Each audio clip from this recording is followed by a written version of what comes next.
In ancient Egypt, the legendary pharaoh Khufu is dead. Who will succeed the builder of the greatest pyramid in history? There seems to have been a bit of tension amongst family members. Now, Egyptologists think that investigating the turmoil of succession could solve Egypt's most enduring mystery, the riddle of the Sphinx. There's no signature on the Sphinx. There's no stamp identifying it. This is a story of lies, betrayals, and history's most enigmatic statue. Mysteries and magics are all the time around the Sphinx. The story of the pyramids is one of innovation, It was a resurrection machine. mysterious rituals, These are things that help the deceased re-energize and live for eternity. back-breaking work, and palace intrigue. Unlock the deepest secrets of the pharaohs. Every mummy is different. You never know exactly what to expect. Explore the lives of ancient workers and uncover the remarkable story of Egypt's old kingdom.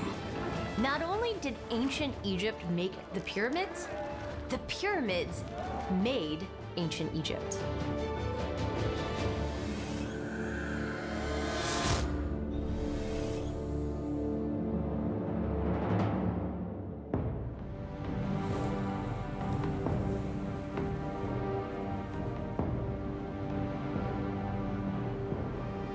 On Egypt's Giza Plateau, the famous Great Pyramid has an equally imposing neighbor. This huge monument, formed of more than 70 million cubic feet of rock, was ordered by a pharaoh called Khafre.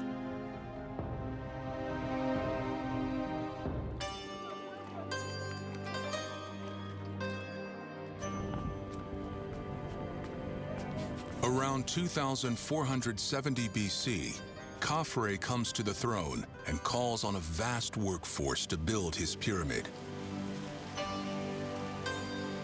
Professional craftsmen and skilled laborers who are continuing a long tradition of pyramid building in Egypt. Khafre's father is the legendary pharaoh Khufu, the builder of the Great Pyramid. And just like his father, Khafre wants his pyramid built as a tomb that will guarantee his immortality.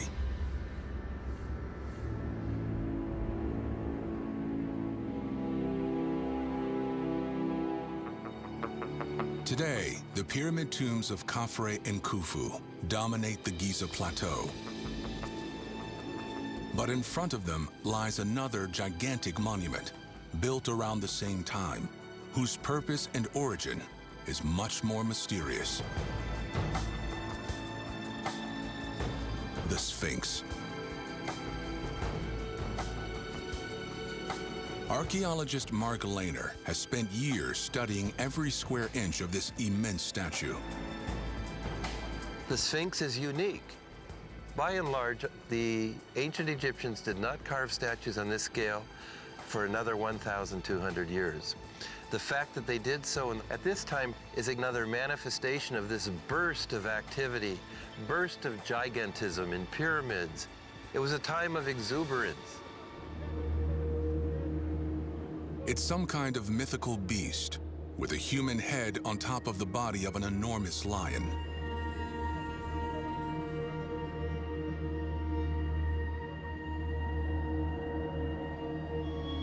Nothing like this had ever been attempted before on such a colossal scale. It is one block. It's made out of the bedrock. The Egyptians made the Sphinx by carving a horseshoe-shaped ditch, leaving the center as a core. The Sphinx is the largest surviving sculpture of the ancient world. It is more than 65 feet high, the equivalent of a 6-story building, and over 240 feet long. So who ordered this supersized statue built, and why?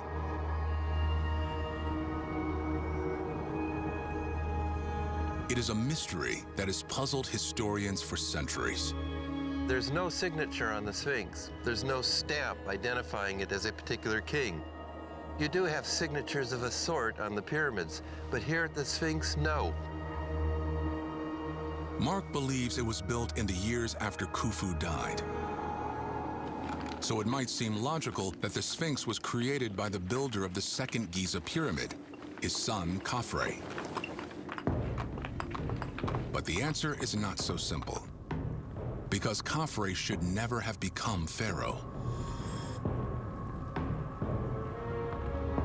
Ancient records suggest that Khufu had at least 14 children, including 9 sons, from at least 3 different royal wives.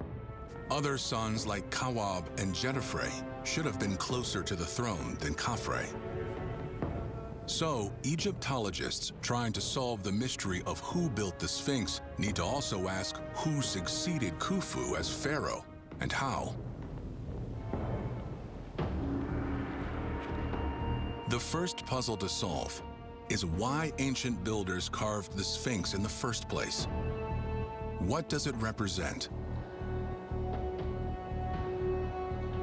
Historians still don't know what the ancient Egyptians called this creature. It was the Greeks who named it the Sphinx, in reference to the legend of Oedipus, who defeated the monster by solving its famous riddle. But that was written 2 millennia after the Egyptian statue was carved. So what is this immense beast? And why was it carved in the middle of the Giza Plateau? There used to be lions as far north as Syria in the time of ancient Egypt. Lions have always been also symbols of royalty, of kingship. They were the king of the beasts. Well, from early on, pharaohs like to associate themselves with winners and powerful beings. So what's a powerful being? A lion. And so to be associated with these powerful beasts is a good thing. So you have lions on thrones. They're divine creatures. They're solar because you think of them with their manes, and they're like the sun because of the color. But certainly you can see this link with kingship and gods and lions all together. To understand the association between the power of the lion and royalty, we need to travel more than 5,000 years back in time to the very start of Egyptian kingship.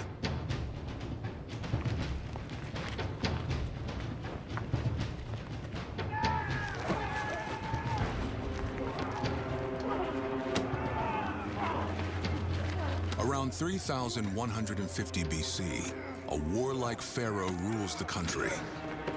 His name is Hor-Aha. Hor-Aha reinforces the borders of his kingdom by launching raids into neighboring territories.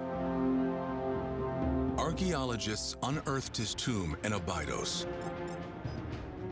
Hor-Aha is interesting because he is the first king of the first dynasty, and he's buried at Abydos. Abydos is this ancient center of power in southern Egypt, and it's the burial place for the rulers of the first dynasty. Investigators examining Hor-Aha's burial found something shocking. So you have the king's burial in the center, and then small chambers all around that tomb in which different people are buried. Some evidence suggests they were largely young people. The discovery could be a sign of a gruesome ritual.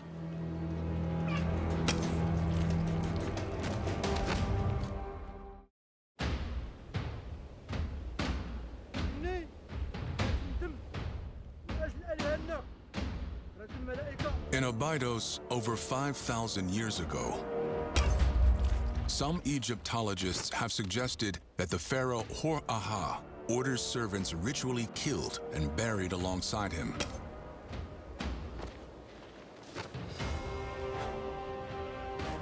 If the people buried around the tomb of Hor-Aha were sacrificed upon the king's death, that would be an example of a servant continuing to perform work in the afterlife. If true, These would be the first known human sacrifices in Egypt. But without more evidence, doubts remain. We cannot say for certain whether the people buried around the king were ritually killed, perhaps even committed suicide, upon the death of the king, or whether the king was buried and then at different times those people's burials were made as the people died natural deaths. But animal sacrifice was much more common. Among the tombs is the tomb where evidently they buried a lion. Throughout ancient Egypt, 3,000 years, lions are symbols of the king. They're even considered the guardians into the underworld. Having lions buried next to Hur-Haha's tomb, it shows that he is burying with him one of the symbols of the kingship. This could explain why ancient stone carvers gave the famous Sphinx the body of a lion. It had been a symbol of power for kings since Egypt's first dynasty. It's a guardian of the cemetery, it's a guardian of his pyramid complex, and in that crouching pose, it becomes a protector deity at the site of Giza. But if so, why does the Sphinx have a human head? A fearsome lion-headed deity could hold clues. This is the goddess Sekhmet. She's the protective goddess of doctors. She's the essence of fever and sickness. Doctors want to be friends with that force so they can draw it out of the patient. Sekhmet has human qualities, but they are dominated by her uncontrolled animal nature. Perhaps with the Sphinx, it's reversed. Here, though, you have the opposite. It's intelligence in control of the animal forces. The Sphinx symbolizes intelligence and control over might, over power. But the intelligence and control of which specific human being? Whose head is it? Egyptologists have found a clue. Instead of a lion's mane, the Sphinx wears a headdress called the Nemes, a garment reserved exclusively for kings. So you have two things here: the power of the pharaoh, the control of the pharaoh, and also the guardian of the necropolis, all contained within the Sphinx. So which pharaoh's face is on the Sphinx, and who ordered it built? There's still some mystery surrounding exactly whose face is on the Sphinx. The answer lies in understanding who takes power when Khufu dies.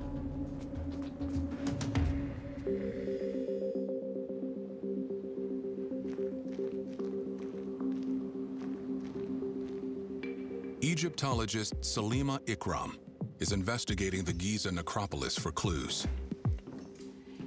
This is where Khufu's relatives were buried. The color of the paints is still, in some places, so fresh that it looks like the artist has just put down his brush. On the walls of this tomb, ancient artists painted an image of Khufu's oldest son, Prince Kawab. There seems to have been a bit of tension amongst family members, but that's probably the case in a royal family when it is never clear who is going to inherit.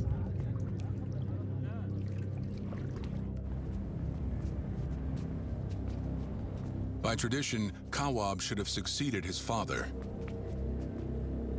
Usually the next king is already known before the kings die. Always it is the oldest son of the king. If he survived his father, it means he is becoming a new king of ancient Egypt. But Kawab never becomes pharaoh. It is his half-brother, Jedefre, who takes the throne. Is this unusual succession evidence of foul play?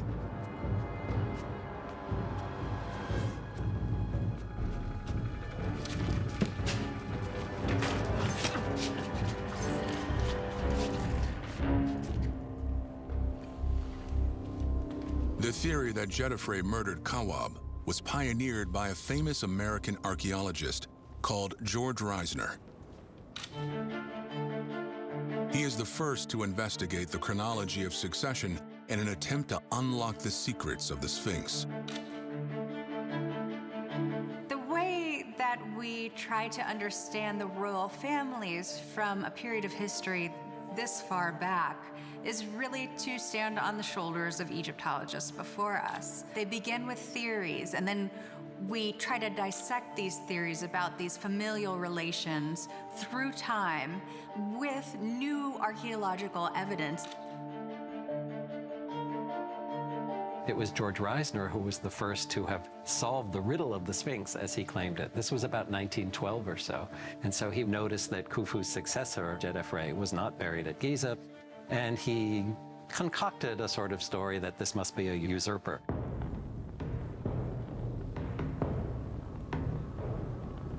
Djedefre was born to a secondary royal wife of Khufu, who was from the area of modern-day Libya. When his brother Kawab dies, it's Djedefre who is next in the line of succession.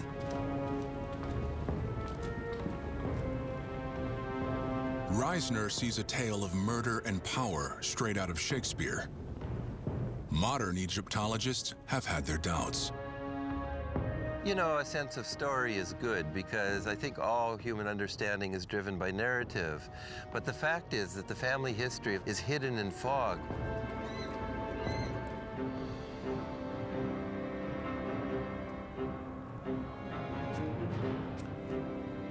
But they have concluded that around 2480 BC, it is Djedefre and not Kawab who succeeds Khufu. And now they have discovered that this unexpected pharaoh did do something shocking.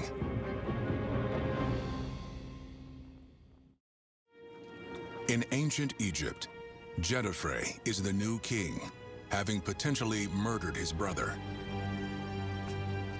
Now he makes an unusual choice for a wife. Djedefre, son of Khufu, married his half-sister, Hetepheres II.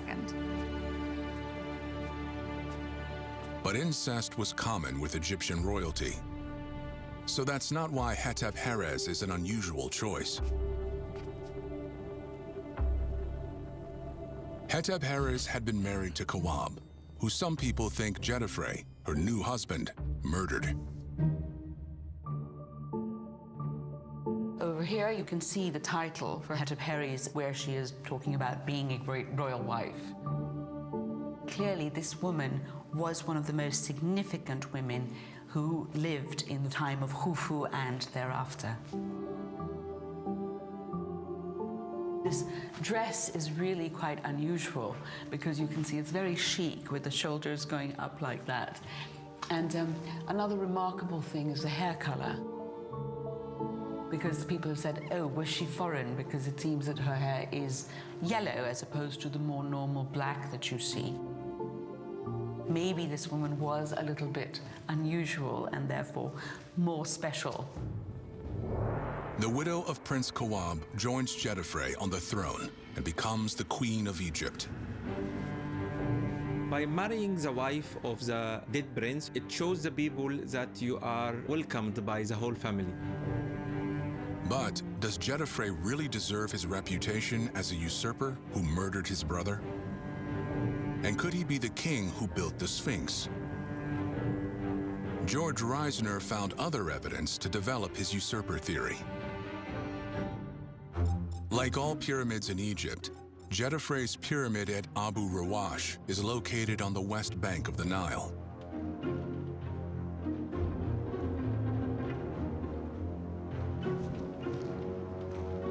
Egyptologist Vasil Dobrev has been given special permission to visit the site and investigate. We are 400 to 430 feet above sea level here. We are in the very high area of Abu Rawash, the highest in Egypt, and the name of the site confirms this. Abu Rawash. In Pharaonic, Abu is the place, Ra is Ra, and Wash is to honor God. So the translation word for word is the place where one honors Ra. So as someone who wants to praise the sun god Ra, this is the closest place to the sun. Ra, also pronounced as Re, is the god of the sun. Evidence shows he became particularly important during Jedefre's reign. Jedefre was the first one to really invoke the sun cult with so much attention. His name, Jedefre, is the first name where you have the term Re, the sun god, being invoked. His name is configured with the name Ra, and he's also the first king to be called the son of Ra. And this is also important because it could be that Khufu declared himself as the incarnation of Ra during his reign, and his son, in order to honor him, calls himself the son of Ra. In Abydos, on the walls of the temple of King Seti I, built over 1,000 years after Jedefre, Egyptologists have deciphered a rare list of Egyptian kings, many with Ra in their names.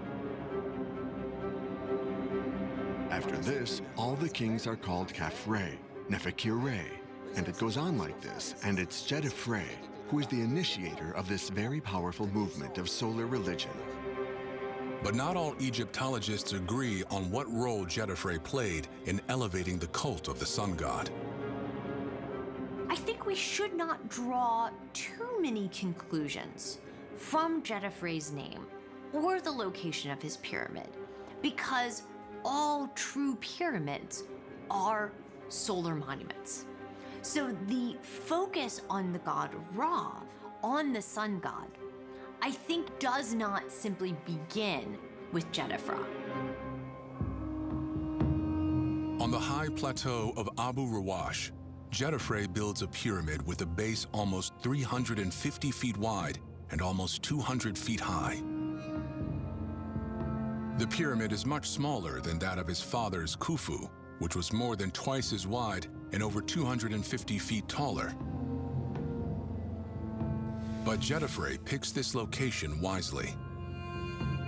By choosing a high desert plateau, he ensures that his pyramid would tower above Khufu's. Jedefre builds his pyramid on a hill, on a hilltop, and overlooking the Giza Plateau. But it's also very, very close to quarries, to stone that can be used for the building of the pyramid. But it is here that the story of Khufu's successor and the riddle of the Sphinx takes another turn. Although nothing remains today of Jedefre's pyramid, it was complete, or nearly complete, during the king's reign. It was very close to a quarry, and that same quarry was used by the Romans when they came into power in Egypt. And not only did they take stone from the quarry, but they also took stone away from Jedefre's pyramid. And that's why there's hardly anything that remains today other than the subterranean rooms. Jedefre's pyramid was destroyed some 2,000 years after it was built. A misfortune that would push the king from history. It was only when modern archaeologists excavated the ruins at Abu Rawash and found statues of the king that Jedefre's name was restored. In the ancient era, if a king wanted to proclaim his ownership of the land, or to have the people understand who he was, he really had to erect statues and monuments to get that information across. But the statues show that the destruction of Jedefre's legacy may not have been an accident.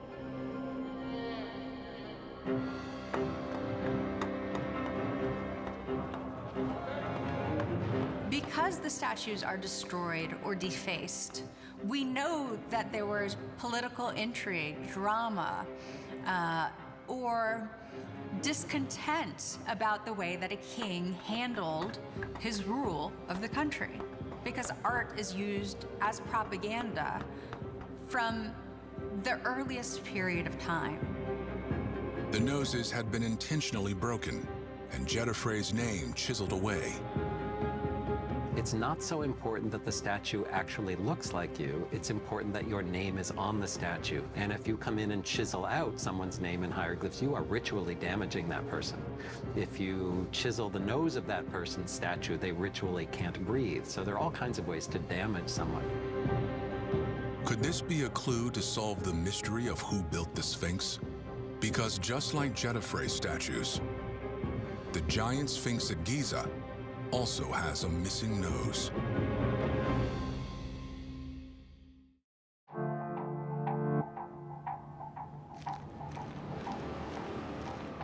In Egypt, archaeologists trying to solve the mystery of who built the Sphinx investigate the pharaoh Jedefre. Could there be a connection between defaced statues of this king and the Sphinx with its missing nose? The broken statues of Jedefre lead early 20th century Egyptologist George Reisner to another theory. That Jedefre was a usurper whose memory was destroyed by later royalty. Reisner's taking facts like the statues of Jedefre are smashed. It could be because there's a reaction from the common people against the elite and the royal house. That's one possibility. Or it could be divisions and anger within the royal house itself and competition between collateral lines of the royal family. We don't know. But we do know that after just 10 to 15 years in power, barely enough time to finish his pyramid, Jedefre is dead. The reign of Jedefre was short comparing to the rest of the family, and therefore it makes us believe that his reign was not peaceful at all. When he died, whether he died sooner rather than later, whether he might have been killed or not, we don't know. Khufu's other son, Khafre, took over. Could the succession of Jedefre's half-brother Khafre, instead of a son, be evidence of more foul play? George Reisner thought so. He theorized that Jedefre was murdered by his younger brother Khafre, who then sought to destroy his memory by damaging the statues at Abu Rawash.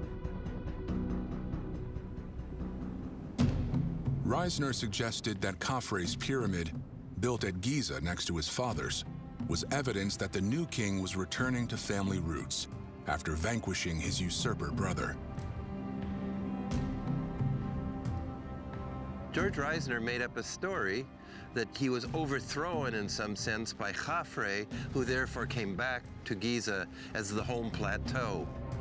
But Egyptologists today have their doubts. Reisner takes the facts and he weaves them with a story.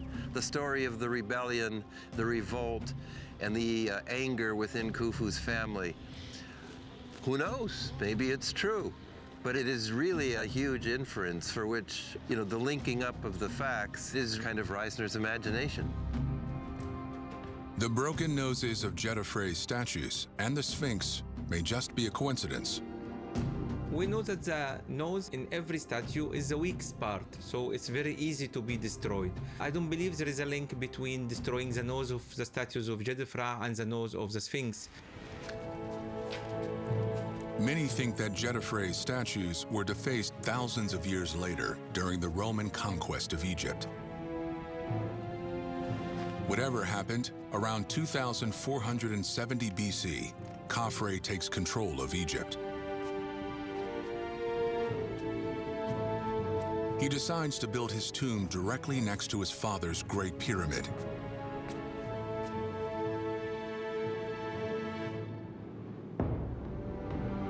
Returning to Giza poses a dilemma for Khafre. He wants to show off his power with a grand pyramid. But how can he stand out next to Khufu's immense monument? The Pyramid of Khufu is by far the biggest. It's the biggest of all time. Khafre's pyramid is interesting because when you first look at it on the Giza Plateau, it looks like it's taller than the Great Pyramid. But in fact, it's not. Khafre built on higher ground, probably to outdo his father. Even though Khafre's pyramid is steeper, it was originally 10 feet shorter than his father's Great Pyramid. But today, they stand as a majestic and almost matching pair on the plateau. Khafre's return to Giza marks the end of a complicated power struggle triggered by the death of his father, Khufu. But one great mystery still remains. Who built the Sphinx? Now that Egyptologists know the order of succession, first Djedefre, then his brother Khafre, they've narrowed down the suspects. And while Khafre was long a favorite due to his links with Giza, it turns out Djedefre didn't entirely abandon the area. Djedefre has been long overlooked by Egyptologists. And I think that people should focus more on him because it is quite possible that he had more to do with building at Giza to finish off Khufu's funerary complex than anyone else did. Because certainly Djedefre succeeded Khufu, and it is traditional in Egypt that the person who finishes off a mortuary complex is the one who succeeds to the throne. When Djedefre moved from Giza, his job in Giza was not over. We have information that he is the one who buried his father in Giza. We actually have graffiti on the south side of his pyramid, and they mention Djedefre's name. So Djedefre was actually involved in the funeral ceremony of Khufu. That's hardly the role of a usurper.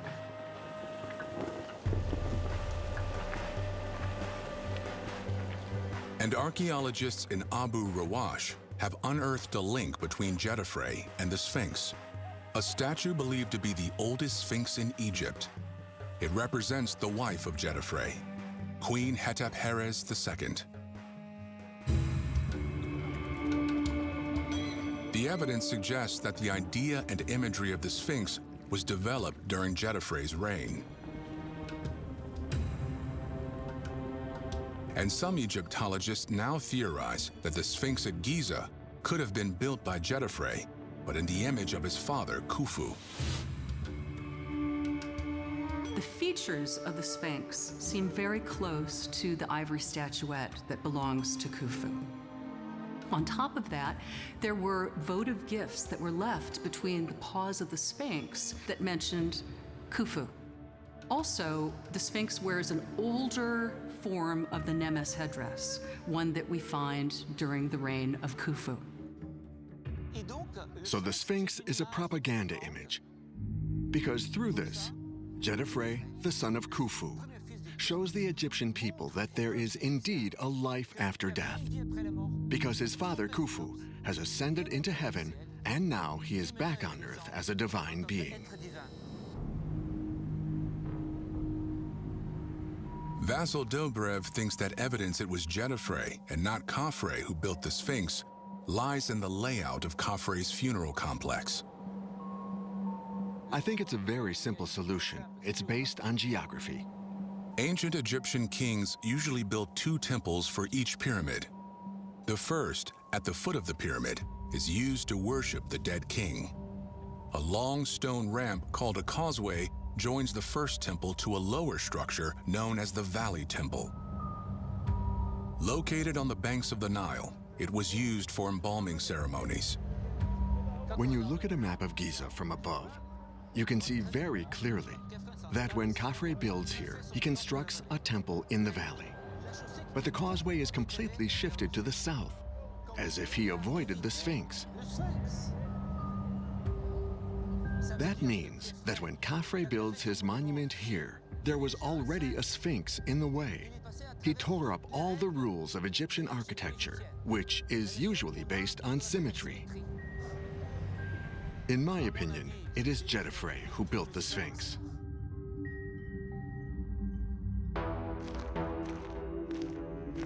But Mark Lehner isn't so sure about this theory.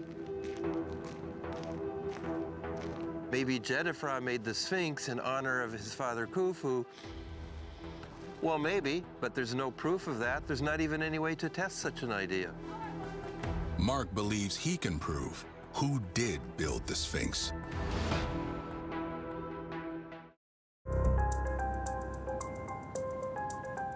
On Egypt's Giza Plateau, Mark Lehner thinks that the Valley Temple of Khafre, directly next to the Sphinx, holds the proof that Khafre is the pharaoh who built this giant statue.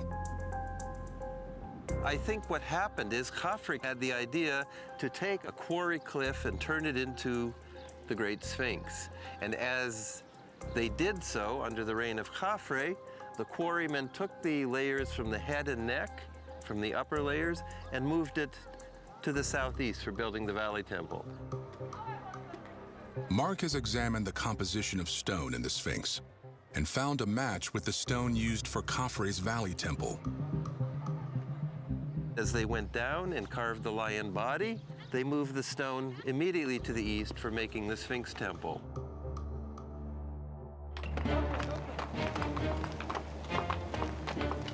So if Khafre did build the Sphinx, which pharaoh does it represent? Probably it was Khafre himself, a visionary, like his father Khufu building the Great Pyramid.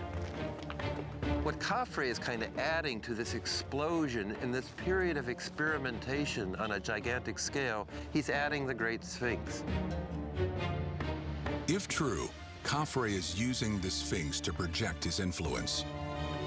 The Sphinx is the head of the pharaoh on top of a lion's body. And the symbolism behind that is the intelligence and control of the pharaoh's face on the strength and power of a lion's body. In spite of the disagreements that still remain between Egyptologists about who built the Sphinx and who it depicts, all agree on one point: that the builder of the Sphinx planned to build a temple in front of it where the iconic beast could be worshipped by a cult. But it was never completed. So in a sense, the Sphinx and its temple never got turned on as cult images, the way you would say, design a whole theme park and then turn it on and so people could come use it. The builder of the Sphinx had no chance to consecrate its temple and to hire priests to ensure the continuation of worship. But after some 1,200 years of obscurity, new pharaohs would eventually reappropriate the site and imagery. Generations later, centuries later, you get visitors coming to these sites. For example, Amenhotep II used to tool around the site in his chariot. He loved the site of Giza, and he actually built an entire temple oriented toward the Sphinx and left a huge stela there talking about his athletic prowess. Amenhotep's son, Prince Thutmose, goes one further. He orders an inscribed stone slab placed between the legs of the Great Sphinx.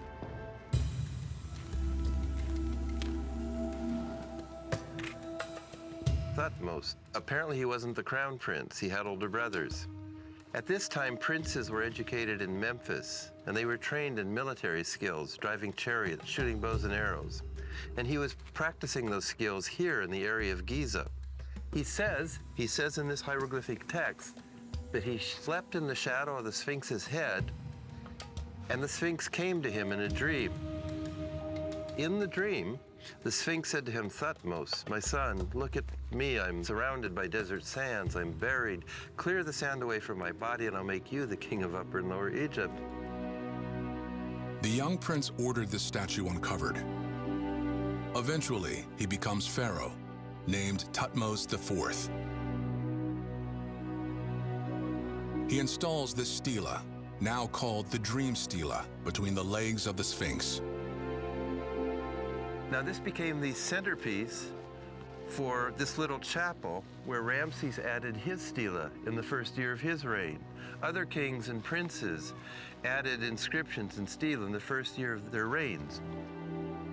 This place, the area between the Sphinx's paws, this chapel, was where kings and princes came to be ordained, almost like the Vatican.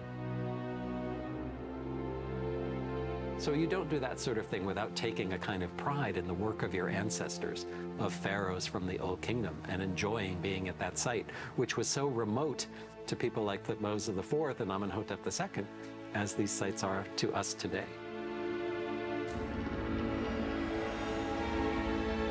In the centuries before Thutmose ordered the Sphinx dug out of the sand, it had fallen into disrepair.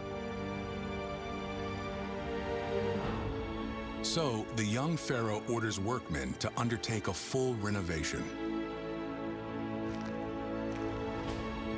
In later times, bricks were added to protect the most damaged areas. They're still visible today.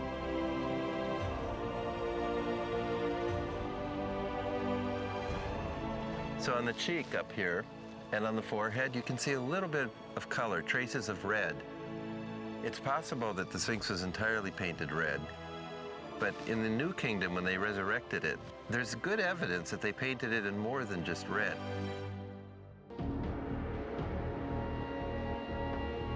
When we were working in the chapel, I found little bits of Egyptian blue, this special pigment that the Egyptians were known for, in the interstices between the stone.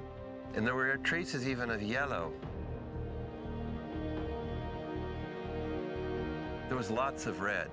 Everywhere you brushed the stones before the restoration work of the 1980s and 90s, powder would come out from between the stones, almost like the Sphinx was bleeding. This is from when most of the Sphinx was red.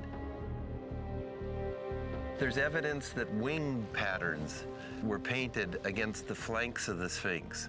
And in fact, some of the stela from the New Kingdom show the Sphinx with wings on the sides of the lion body. Why? Because it was a human, the head, it was a lion, but it's also Horus, and Horus is the falcon. So the Sphinx was a much more colorful, complex, iconic image in the Age of Empire when it was restored than the beige ruin that we see today.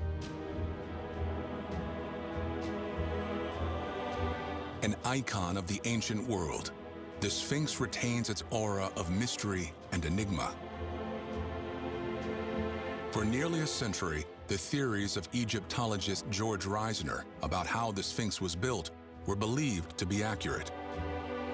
He romanticized the succession of the great pharaoh Khufu, imagining stories of rivalries, plots, and assassinations, but without any tangible proof.